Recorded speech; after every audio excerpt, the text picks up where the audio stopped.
Hello everyone, if you're trying to play Forza Horizon 6 on your Xbox and you keep getting this error, you have been disconnected with the error code 0x80600008, then you have come to the right place because in this video I'm going to show you how to fix this error on your console easily. So the first thing you're going to do is you're going to go to your games library and then you're going to go ahead and you're going to restart your console now. So just restart the console. After you're done with the restart, now what you're going to do is you're going to go to your settings menu here. So just click onto settings and then you're going to go into general and then network settings here. And once you're in your network settings, now you're going to click on to advanced settings here. And once you're into your advanced settings, now you're going to go into alternate MAC address here. And now you're going to click on to clear now. Once you click on to clear, now you're going to go back and you're going to go into DNS settings now.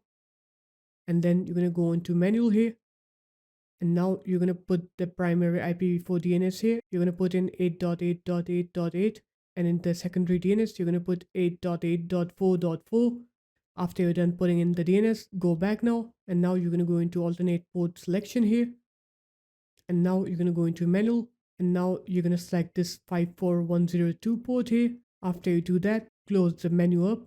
And now you're going to go ahead and try to play Forza Horizon 6. And you'll see that your game will not work. You'll not face that error code anymore.